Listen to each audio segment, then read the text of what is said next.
Hi hello friends, ನಮಸ್ತೆ. Welcome back to Bindu's world YouTube channel. ಮೊದಲನೇದಾಗಿ ನಿಮ್ಮೆಲ್ಲರಿಗೂ ಗೌರಿ ಗಣೇಶ ಹಬ್ಬದ ಹಾರ್ದಿಕ ಶುಭಾಶಯಗಳು. ಗೌರಿ ಮತ್ತು ಗಣೇಶ ನಮ್ಮೆಲ್ಲರ ಜೀವನದಲ್ಲೂ ಬರೀ ಸಿಹಿ ಮತ್ತೆ ಶುಭವನ್ನೇ ತರಲಿ ಅಂತ ಆಶಿಸ್ತಾ ಇವತ್ತಿನ ವ್ಲಾಗ್ನ ಶುರು ಮಾಡ್ತಾ ಇದ್ದೀನಿ.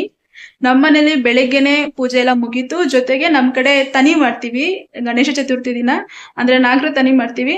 ಅದು ಕೂಡ ದೇವಸ್ಥಾನಕ್ಕೆ ಹೋಗಿ ನಾಗರ ತನಿ ಕೂಡ ಮುಗಿಸ್ಕೊಂಡ್ ಬಂದ್ವಿ. ಬೆಳಗ್ಗೆ ವ್ಲಾಗ್ ಸ್ಟಾರ್ಟ್ ಮಾಡೋಕ್ಕಾಗಿಲ್ಲ, ಸೊ ಅದಕ್ಕೆ ಎಲ್ಲ ಮುಗಿಸ್ಕೊಂಡು ಬಂದು ಇವಾಗ ವ್ಲಾಗ್ ಸ್ಟಾರ್ಟ್ ಮಾಡ್ತಾ ಇದ್ದೀನಿ. ಬೆಳಗ್ಗೆಯಿಂದ ನಮ್ಮನೇಲಿ ಗಣೇಶ ಹಬ್ಬದ ತಯಾರಿ ಮತ್ತೆ ಪೂಜೆ ಎಲ್ಲ ಹೇಗ್ ನಡೀತು ಅನ್ನೋದು ಒಂದು ಸಣ್ಣ ರೀಕ್ಯಾಪ್ ಇದೆ, ನೋಡ್ಕೊಂಡು ಬಂದ್ಬಿಡಿ. ನಮ್ಮ ಮನೆಯಲ್ಲಿ ಗಣೇಶ ಚತುರ್ಥಿ ದಿನ ನಾಗರತನಿ ಮಾಡೋ ಪದ್ಧತಿ ಇದೆ. ಇನ್ನು ನಾಗರತನಿಗೆ ನಾವು ಹಸಿ ಅಕ್ಕಿ ತಂಬಿಟ್ಟು ಮತ್ತು ಅದ್ರ ಜೊತೆಗೆ ಚಿಗ್ಲಿ ತಂಬಿಟ್ಟನ್ನ ತೊಗೊಂಡು ಹೋಗಬೇಕು. ಅದಕ್ಕೆ ನೆನೆಸಿರೋ ಅಕ್ಕಿನ ಮಿಕ್ಸಿಗೆ ಹಾಕಿ ಅದ್ರ ಜೊತೆಗೆ ಬೆಲ್ಲ ಹಾಕಿ ಹಸಿ ಅಕ್ಕಿ ತಂಬಿಟ್ಟನ್ನ ರೆಡಿ ಮಾಡಿಟ್ಕೊಂಡೆ. ಇನ್ನು ಅದಾದಮೇಲೆ ಎಳ್ಳನ್ನ ಉರಿದೆ ಹಾಗೆ ಹಸಿ ಎಳ್ಳು ಮತ್ತು ಬೆಲ್ಲ ಹಾಕಿ ಅದನ್ನು ಕೂಡ ತಂಬಿಟ್ಟು ಮಾಡಿ ರೆಡಿ ಮಾಡಿಟ್ಕೊಂಡೆ. ನಾವು ಗಣಪತಿ ಹಬ್ಬದ ದಿನ ದೇವರಿಗೆ ಮೊದಲು ಕಡುಬು ಎಲ್ಲ ಮಾಡೋದಕ್ಕಿಂತ ಮೊದಲು ಈ ರೀತಿ ಚಿಗ್ಲಿ ಮತ್ತು ಹಸಿ ತಂಬಿಟ್ಟು ಏನಿರುತ್ತೆ ಅದನ್ನು ಮನೇಲೂ ಕೂಡ ಇಟ್ಟು ಪೂಜೆ ಮಾಡ್ತೀವಿ. ಅದ್ರ ಜೊತೆಗೆ ಹಣ್ಣುಗಳನ್ನ ಕೂಡ ಎಲ್ಲ ಹಣ್ಣುಗಳನ್ನ ಸಣ್ಣ ಸಣ್ಣದಾಗಿ ಕಟ್ ಮಾಡಿಟ್ಟು ಪೂಜೆ ಮಾಡ್ತೀವಿ. ಅದೇ ಥರ ನಾವು ನಾಗರತನಿಗೂ ಕೂಡ ಅದೇ ಎಲ್ಲ ತಂಬಿಟ್ಟು ಏನೇನು ರೆಡಿ ಮಾಡ್ಕೊಂಡಿರ್ತೀವಿ ಹಣ್ಣುಗಳನ್ನ ಅದನ್ನು ತೊಗೊಂಡೋಗಿ ನಾನು ಪೂಜೆ ಮಾಡ್ತೀವಿ ನಾಗರತನಿಗೆ. ಅದಕ್ಕೋಸ್ಕರ ನಾನು ಎಲ್ಲ ಹಣ್ಣುಗಳನ್ನೂ ಕಟ್ ಮಾಡಿ ಪೂಜೆಗೆ ತೊಗೊಳೋದಕ್ಕೆ ಬಾಕ್ಸ್ಗೆ ಮತ್ತು ಇಲ್ಲಿ ಮನೇಲಿ ಪೂಜೆ ಮಾಡೋದಕ್ಕೆ ಒಂದು ಪ್ಲೇಟಿಗೆ ಸಪ್ರೇಟಾಗಿ ಇಟ್ಕೊತಾ ಇದ್ದೀನಿ. ಇನ್ನು ದೇವ್ರ ಮನೇಲಿ ರಂಗೋಲಿನೆಲ್ಲ ಬಿಡಿಸ್ಕೊಂಡು ಅದ್ರ ಜೊತೆಗೆ ದೇವ್ರಿಗೆ ಅಲಂಕಾರ ಎಲ್ಲ ಮಾಡಿ ದೀಪ ಹಚ್ಕೊಂಡು ಇನ್ನು ನೈವೇದ್ಯ ಎಲ್ಲ ರೆಡಿ ಮಾಡಿಟ್ಕೊಂಡಿದೆ ಅಲ್ವಾ, ಅದೆಲ್ಲ ಇಟ್ಕೊಂಡು ಇವಾಗ ಮನೇಲಿ ಎಲ್ಲರೂ ಕೂಡ ಪೂಜೆ ಮಾಡ್ಕೊತಾ ಇದ್ದೀವಿ. ಹಬ್ಬ ಅಂದ್ರೇ ಹಾಗೆ ಅಲ್ವಾ, ಪ್ರತಿದಿನ ನಾವು ಪೂಜೆ ಮಾಡೇ ಮಾಡ್ತೀವಿ. ಆದರೆ ಹಬ್ಬ ಅಂದರೆ ಸ್ವಲ್ಪ ಸ್ಪೆಷಲ್, ಯಾಕೆಂದರೆ ಮನೇಲಿರೋರೆಲ್ಲರೂ ಕೂಡ ಹೊಸ ಬಟ್ಟೆ ಹಾಕ್ಕೊಂಡು ಮನೇಲೆಲ್ಲ ಅಲಂಕಾರ ಮಾಡಿ ಜೊತೆಗೆ ಮನೇಲೆಲ್ಲ ಸಿಹಿ ಥರ ಅಡುಗೆಗಳು ಮಾಡಿ ಆ ಥರ ಎಲ್ಲ ಮಾಡೋದ್ರಿಂದ ಸ್ವಲ್ಪ ಹಬ್ಬ ಅಂದ್ರೇ ಡಿಫ್ರೆಂಟ್ ಫೀಲಿಂಗ್ ಬರುತ್ತೆ, ಒಂದು ಡಿಫ್ರೆಂಟ್ ವೈಬ್ ಬರುತ್ತೆ. ಇನ್ನು ಎಲ್ಲ ಹಬ್ಬಗಳಲ್ಲೂ ನಾವು ದೊಡ್ಡವರು ಮನೇಲಿರೋ ಲೇಡೀಸ್ಗಳು ನಾವು ತುಂಬ ಬ್ಯುಸಿಯಾಗಿದ್ದು ತುಂಬ ಖುಷಿ ಪಡ್ತೀವಿ ಎಲ್ಲ ಹಬ್ಬಗಳಲ್ಲಿ ಅಂತ ಹೇಳಿದ್ರೆ. ಆದರೆ ಈ ಗಣಪತಿ ಹಬ್ಬದಲ್ಲಂತೂ ಮಕ್ಳಿಗೆ ತುಂಬ ಖುಷಿ ಆಗುತ್ತೆ, ಮಕ್ಕಳು ಕೂಡ ತುಂಬ ಬ್ಯುಸಿಯಾಗಿರ್ತಾರೆ ಈ ಹಬ್ಬದಲ್ಲಿ. ಏಕೆಂದರೆ ಅವ್ರದ್ದು ಫೇವ್ರೆಟ್ ಒಂದು ದೇವರ ಹಬ್ಬ ಮತ್ತು ಎಲ್ಲ ಕಡೆ ಗಣಪತಿ ಕೂರಿಸಿರ್ತಾರೆ. ತುಂಬ ಖುಷಿ ಅವ್ರಿಗೆ, ಹೋರಾಡಬೇಕು, ನಮ್ಮದು ಹಬ್ಬ ಇದು, ನಮ್ಮ ಗಣಪನ ಹಬ್ಬ, ಚೆನ್ನಾಗಿ ನಾವು ಆಚರಣೆ ಮಾಡಬೇಕು, ಚೆನ್ನಾಗಿ ರೆಡಿ ಆಗಬೇಕು, ಹೊಸ ಬಟ್ಟೆ ಹಾಕೊಂಡು ಹೋಗ್ಬೇಕು, ಎಲ್ಲ ಫ್ರೆಂಡ್ಸ್ಗೆಲ್ಲ ತೋರಿಸ್ಬೇಕು ಅಂತ ಅವರಂತೂ ಮಕ್ಕಳು ಕೂಡ ತುಂಬ ಖುಷಿಯಾಗಿದ್ದರು. ಇನ್ನು ಮನೇಲಿ ಪೂಜೆನೆಲ್ಲ ಮುಗಿಸ್ಕೊಂಡು ನಾಗರತನಿ ಮಾಡಬೇಕು ಅಂತ ದೇವಸ್ಥಾನಕ್ಕೆ ಬಂದ್ವಿ. ಊರ ಕಡೆ ಆದರೆ ಹುತ್ತ ಎಲ್ಲ ಇರುತ್ತೆ, ಹುತ್ತಕ್ಕೆ ಹೋಗಿ ಪೂಜೆ ಮಾಡ್ತೀವಿ. ಆದರೆ ನಮಗೆ ಬೆಂಗಳೂರಲ್ಲಿ ಹುತ್ತ ಹೊಡ್ಕೊಡೋಗಿ ಎಲ್ಲಿ ಪೂಜೆ ಮಾಡೋದಕ್ಕಾಗಲ್ಲ ಅಂತ ಹೇಳ್ಬಿಟ್ಟು ದೇವಸ್ಥಾನಗಳಲ್ಲಿ ನಾಗರಕಲ್ಲಿ ಇರುತ್ತಲ್ವ ಅಲ್ಲೋಗಿ ಪೂಜೆ ಮಾಡ್ತೀವಿ. ಇನ್ನು ಅಲ್ಲಂತೂ ತುಂಬ ರಶ್ ಇರ್ತಾರೆ, ನಾವು ವೆಯ್ಟ್ ಮಾಡಿ ಸ್ವಲ್ಪ ಕ್ಯೂ ಎಲ್ಲ ಮಾಡಿಕೊಂಡು ಆಮೇಲೆ ಪೂಜೆನೆಲ್ಲ ಮಾಡ್ಕೋಬೇಕು. ಇನ್ನು ನಾವು ಈ ಗಣೇಶ ಹಬ್ಬನ ಯಾಕೆ ನಾವು ಆಚರಣೆ ಮಾಡ್ತೀವಿ, ಅದ್ರ ಜೊತೆಗೆ ಗಣೇಶ ಹಬ್ಬದ ದಿನ ಈ ನಾಗರ ತನಿ ಯಾಕೆ ಮಾಡ್ತೀವಿ ಅಂತ ಸ್ವಲ್ಪ ತಿಳ್ಕೊಳ್ಳೋಣ. ಈ ಗಣೇಶ ಚತುರ್ಥಿ ಅಥವಾ ವಿನಾಯಕ ಚತುರ್ಥಿ ಇದು ಒಂದು ಹಿಂದೂಗಳ ಒಂದು ಪ್ರಮುಖ ಹಬ್ಬ. ಈ ಹಬ್ಬನ ನಾವು ಭಾದ್ರಪದ ಮಾಸದ ಶುಕ್ಲ ಪಕ್ಷದ 4ನೇ ದಿನ ಅಂದರೆ ಚೌತಿಯಂದು ನಾವು ಗಣೇಶ ಚತುರ್ಥಿಯನ್ನು ಆಚರಣೆ ಮಾಡ್ತೀವಿ.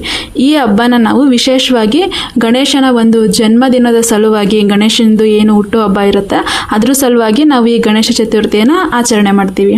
ಗಣೇಶನನ್ನು ನಾವು ಬುದ್ಧಿವಂತಿಕೆ, ಅದೃಷ್ಟ, ಸಮೃದ್ಧಿ, ಕಲೆ ಮತ್ತು ವಿಜ್ಞಾನಗಳ ದೇವರೆಂದು ಅಂತಲೂ ಪೂಜೆ ಮಾಡ್ತೀವಿ.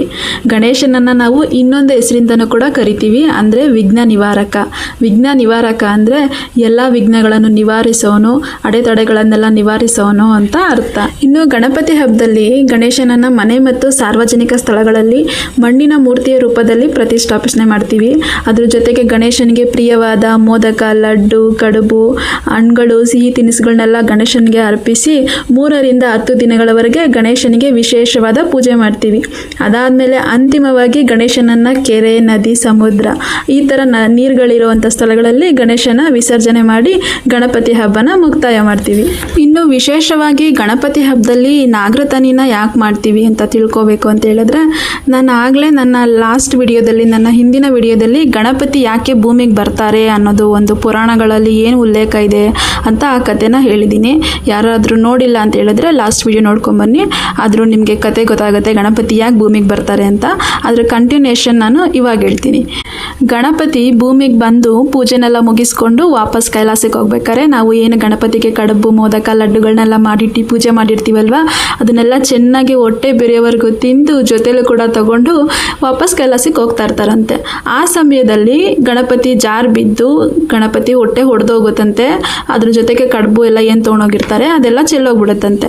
ಈ ಸನ್ನಿವೇಶನ ನೋಡಿದಂಥ ಚಂದ್ರ ಗಣಪತಿಯನ್ನ ಟೀಕಿಸುವ ಹಾಗೆ ಅಣಕಿಸುವ ಹಾಗೆ ಗಹಗಹಿಸಿ ನಗ್ತಾ ಇರ್ತಾರಂತೆ. ಇದನ್ನು ನೋಡಿದಂಥ ಗಣೇಶನಿಗೆ ತುಂಬ ಕೋಪ ಬರುತ್ತಂತೆ. ಅಲ್ಲೇ ಪಕ್ಕದಲ್ಲೇ ಹರಿದು ಹೋಗ್ತಾ ಇರೋವಂಥ ನಾಗಸರ್ಪನ ಹಿಡ್ಕೊಂಡು ಜೊತೆಗೆ ಕಡುಬು ಮತ್ತು ಮೋದಕಗಳನ್ನೆಲ್ಲ ಮತ್ತೆ ಹೊಟ್ಟೆಗೆ ತುಂಬಿಕೊಂಡು ಗಣೇಶ ನಾಗಸರ್ಪನ ತನ್ನ ಹೊಟ್ಟೆಗೆ ಬಿಗಿಯಾಗಿ ಕಟ್ಕೋತಾರಂತೆ. ನಾವೆಲ್ಲ ಗಣಪತಿ ವಿಗ್ರಹದಲ್ಲೂ ಫೋಟೋದಲ್ಲೂ ನೋಡಿದೀವಲ್ವ, ಗಣೇಶನ ಹೊಟ್ಟೆಲಿ ನಾಗರಹವನ್ನ ಸುತ್ಕೊಂಡಿರ್ತಾರೆ. ಈ ಥರ ಹೊಟ್ಟೆಗೆ ಕಟ್ಕೊಂಡಾದ್ಮೇಲೆ ಗಣೇಶ ಜಾರಿ ಬಿದ್ದಿದ್ದನ್ನು ನೋಡಿ ಅಣಕಿಸಿ ನಗ್ತಿದ್ದಂಥ ಚಂದ್ರನಿಗೆ ಒಂದು ಶಾಪ ಕೊಡ್ತಾನಂತೆ. ಏನಂದರೆ ಪ್ರತಿ ವರ್ಷ ಗಣೇಶ ಚತುರ್ಥಿ ದಿನ ಚಂದ್ರ ಶಾಪಗ್ರಸ್ತನಾಗಿರ್ತಾನಂತೆ. ಏನಂತ ಹೇಳಿದ್ರೆ ಪ್ರತಿ ವರ್ಷ ನಾವು ಗಣಪತಿ ಹಬ್ಬದ ದಿನ ಚಂದ್ರನ ನೋಡೋದಿಲ್ಲ. ಹಾಗೇನಾದರೂ ಚಂದ್ರನ ನೋಡೋದ್ರೆ ಅವರು ಪ್ರತಿ ವರ್ಷ ಮುಂದಿನ ವರ್ಷ ಗಣೇಶ ಚತುರ್ಥಿ ಬರೋವರೆಗೂ ಅಪವಾದಗಳ ಸರಮಾಲೆ ಅಪವಾದಗಳನ್ನ ಮೂಟೆಗಳನ್ನ ಒತ್ಕೋಬೇಕು ಅಂತ ಈ ಥರ ಒಂದು ಶಾಪ ಕೊಡ್ತಾನಂತೆ ಗಣಪತಿ. ಅದಾದಮೇಲೆ ಇನ್ನು ತನ್ನ ಕಡುಬು ಮೊದಕಗಳನ್ನೆಲ್ಲ ಮತ್ತೆ ವಾಪಸ್ ಹೊಟ್ಟೆ ಕಟ್ಕೊಳ್ಳೋದಕ್ಕೆ ಸಹಾಯ ಮಾಡಿದಂಥ ನಾಗಸರ್ಪಕ್ಕೆ ಒಂದು ವರ ಕೊಡ್ತಾನಂತೆ. ಪ್ರತಿ ವರ್ಷ ಗಣೇಶ ಚತುರ್ಥಿ ದಿನ ಗಣೇಶನ ಜೊತೆ ನಾಗಕುಲಕ್ಕೂ ಕೂಡ ಪೂಜೆ ಮಾಡಬೇಕು ಅಂತ ಒಂದು ವರ ಕೊಡ್ತಾನಂತೆ. ನಾಗ ದೇವತೆಗಳಿಗೆ ಇಷ್ಟವಾದಂಥ ಚಿಗ್ಲಿ ತಂಬಿಟ್ಟು ಹಣ್ಣುಗಳನ್ನೆಲ್ಲ ಅರ್ಪಿಸಿ ನಾಗದೇವರಿಗೆ ಪೂಜೆ ಮಾಡಿ ಹಾಲೆರಿಬೇಕು ಅಂತ ಒಂದು ವರ ಕೊಡ್ತಾರಂತೆ. ಅದಕ್ಕೆ ನಾವು ಪ್ರತಿ ವರ್ಷ ಗಣಪತಿ ಪೂಜೆ ಜೊತೆ ನಾಗ ದೇವತೆಗಳಿಗೂ ಪೂಜೆ ಮಾಡಿ ಹಾಲೆರೆದು ತನಿ ಮಾಡಿ ಪೂಜೆ ಸಲ್ಲಿಸ್ತೀವಿ. ಇದು ಬಂದು ನಾವು ಗಣೇಶ ಹಬ್ಬದ ದಿನ ನಾಗರತನಿ ಯಾಕೆ ಮಾಡ್ತೀವಿ ಅನ್ನೋದರ ಒಂದು ಹಿಂದಿನ ಕತೆ. ಇನ್ನು ತನಿ ಮಾಡಬೇಕು ಹಾಲೆರಿಬೇಕು ನಾಗದೇವರಿಗೆ ಅಂತ ಹೇಳಿದ್ದಾರೆ, ಎಲ್ಲ ಸರಿ. ಈ ಥರ ನಾಗರ ಕಲ್ಗಳಿಗೆ ಪೂಜೆ ಮಾಡಿ ಹಾಲೆರಿಯೋದ್ರಿಂದ ಯಾವುದೇ ರೀತಿ ತೊಂದರೆ ಆಗಲ್ಲ. ಆದರೆ ಏನು ಮಾಡಿಬಿಡ್ತಾರೆ ಹಳ್ಳಿಗಳ ಕಡೆ ಊರ ಕಡೆ ಇರೋರೆಲ್ಲ ಏನು ಮಾಡ್ತಾರೆ ಅಂದರೆ ಅವರು ಡೈರೆಕ್ಟಾಗಿ ಹುತ್ತಗಳಿಗೇ ಪೂಜೆ ಮಾಡಿ ಹಾಲೆರೆದ್ಬಿಡ್ತಾರೆ. ಹುತ್ತಗಳಿಗೆ ಪೂಜೆ ಮಾಡೋದು ಓಕೆ, ಆದರೆ ಹುತ್ತದೊಳಗೇನೆ ಹಾಲೆರಿತಾರಲ್ವ ಅದು ತಪ್ಪು. ಹುತ್ತಕ್ಕೆ ಪೂಜೆ ಮಾಡಾದ್ಮೇಲೆ ಹುತ್ತದ ಸುತ್ತ ನಾವು ಹಾಲನ್ನ ಎರಿಬೇಕು.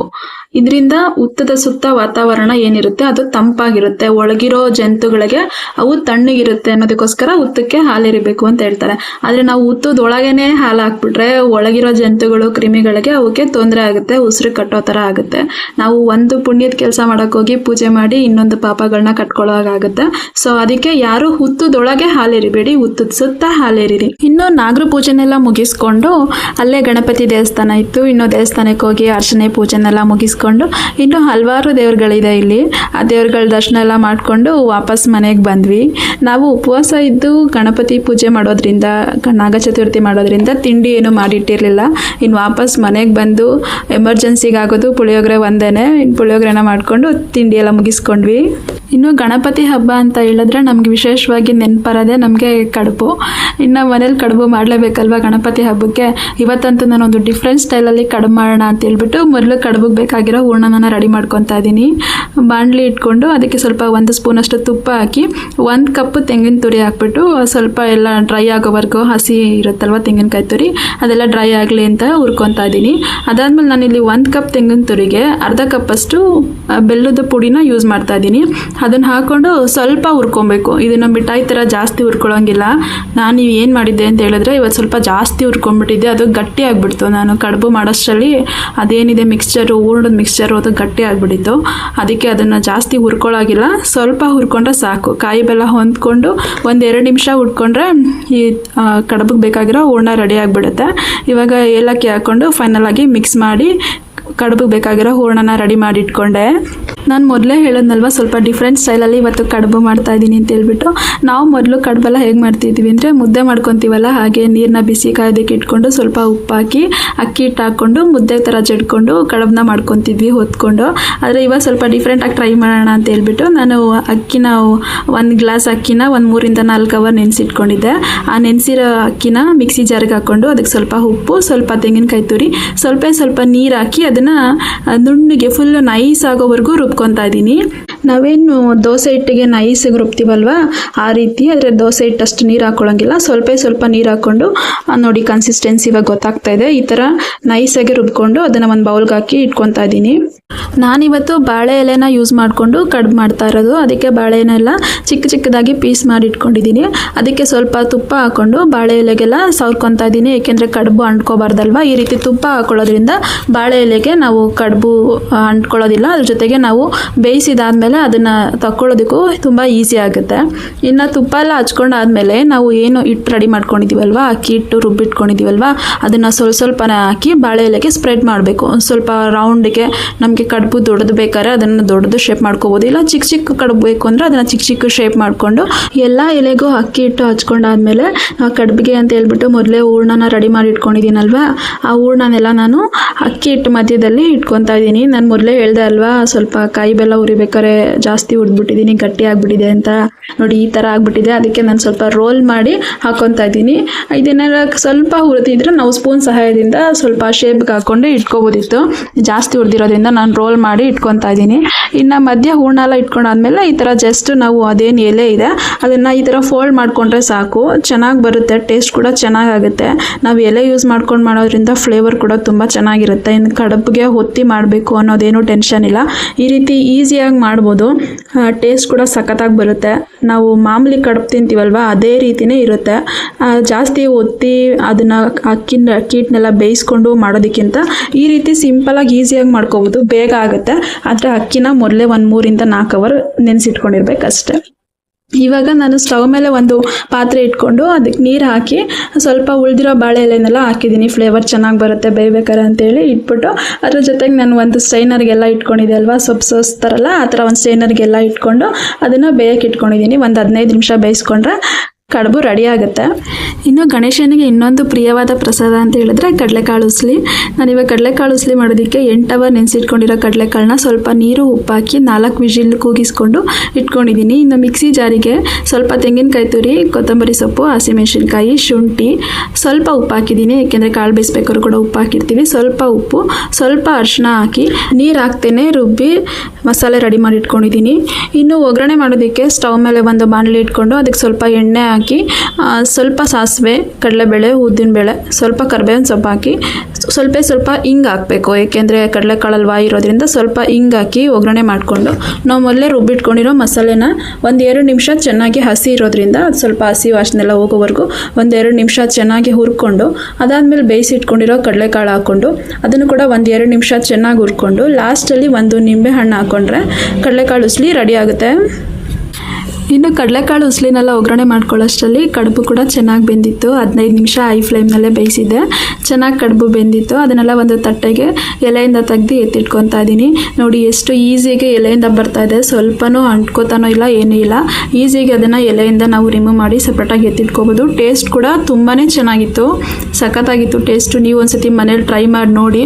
ಗಣಪತಿ ಹಬ್ಬದಲ್ಲೇ ಟ್ರೈ ಮಾಡಬೇಕು ಅಂತೇನಿಲ್ಲ, ಬೇರೆ ದಿನದಲ್ಲೂ ಕೂಡ ಒಂದ್ಸತಿ ಟ್ರೈ ಮಾಡಿ ನೋಡಿ. ಮನೇಲಿ ಏನಾರು ಸ್ವೀಟ್ ಮಾಡಬೇಕು ಅಥವಾ ಮಿಠಾಯಿ ಏನಾರ ಮಾಡ್ತೀವಿ ಅಂದಾಗ ಮಿಠಾಯಿ ಬದಲು ಈ ಥರ ಮಾಡಿದ್ರೂ ಕೂಡ ತುಂಬ ಚೆನ್ನಾಗಿರುತ್ತೆ. ಮನೇಲಿರೋರೆಲ್ಲರೂ ಕೂಡ ತುಂಬ ಇಷ್ಟಪಟ್ಟು ತಿಂತಾರೆ, ಟೇಸ್ಟ್ ಕೂಡ ತುಂಬ ಚೆನ್ನಾಗಿರುತ್ತೆ. ಟ್ರೈ ಮಾಡಿ ನೋಡಿ.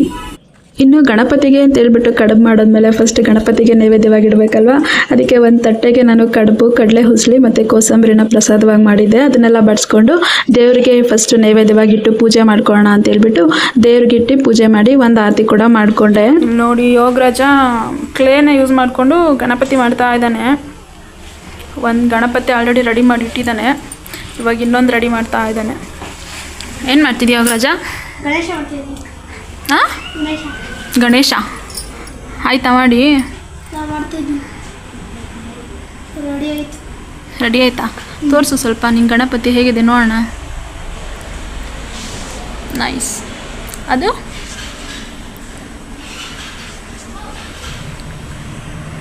ಚೆನ್ನಾಗಿದೆ ಅಲ್ಲ, 2 ಚೆನ್ನಾಗಿ ಮಾಡಿದ್ದಾರೆ. ಯಾಕೆ ಕ್ಲೇನಲ್ಲಿ ಮಾಡ್ತಿದ್ಯಾ? ಮಣ್ಣಲ್ಲಿ ಮಾಡೋದು ಕಷ್ಟ, ಅದಕ್ಕೆ. ಮಣ್ಣಲ್ಲಿ ಮಾಡೋದು ಕಷ್ಟನಾ? ಯಾಕೆ ಕಷ್ಟ? ಜಾಸ್ತಿ ಸ್ಯಾಂಡಿ ಇರುತ್ತೆ. ಹಾಂ, ಮತ್ತು ಜಾಸ್ತಿ ಈ ಥರ ಗಟ್ಟಿ ಇರೋಲ್ಲ, ಅದಕ್ಕೆ. ಹೌದಾ? ಮಣ್ಣಲ್ಲಿ ಮಾಡಿದ್ರೆ ಅದು ವಿಸರ್ಜನೆ ಮಾಡೋಕ್ಕೆ ಈಸಿ ತಾನೆ. ಇದು ಹೆಂಗೆ ವಿಸರ್ಜನೆ ಮಾಡ್ತೀಯ ಕ್ಲೇನಲ್ಲಿ? ನೋಡಬೇಕಾ? ಯಾರು ಹೇಳ್ಕೊಟ್ಟಿದ್ದು ನಿಂಗೆ ಗಣಪತಿ ಮಾಡೋದನ್ನ? ಯೂಟ್ಯೂಬಲ್ಲಿ ನೋಡ್ಕೊಂಡು. ಯೂಟ್ಯೂಬಲ್ಲಿ ನೋಡ್ಕೊಂಡು ಮಾಡ್ತಿದ್ಯಾ? ಈ ಮಕ್ಕಳು ಕ್ಲೇನಲ್ಲಿ ಗಣಪತಿ ಮಾಡೋದ್ ನೋಡ್ತಿದ್ರೆ ನಾವು ಚಿಕ್ಕ ವಯಸ್ಸಲ್ಲಿದ್ದಾಗ ಅಂದ್ರೆ ನಾವು ಚಿಕ್ಕ ಮಕ್ಳಿದ್ದಾಗ ನಾವು ಜೇಡಿ ಮಣ್ಣಲ್ಲಿ ಗಣಪತಿ ಮಾಡ್ತಿದ್ವಿ.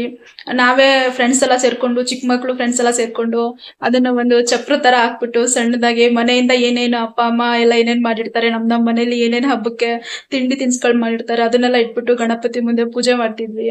ಇನ್ನ ಗಣಪತಿ ಕೂರ್ಸಿರ್ತಾರಲ್ವಾ ರೋಡಲ್ಲೆಲ್ಲ, ಗಣಪತಿ ಮುಂದೆ ಎಲ್ಲ ಡ್ಯಾನ್ಸ್ ಮಾಡೋದು.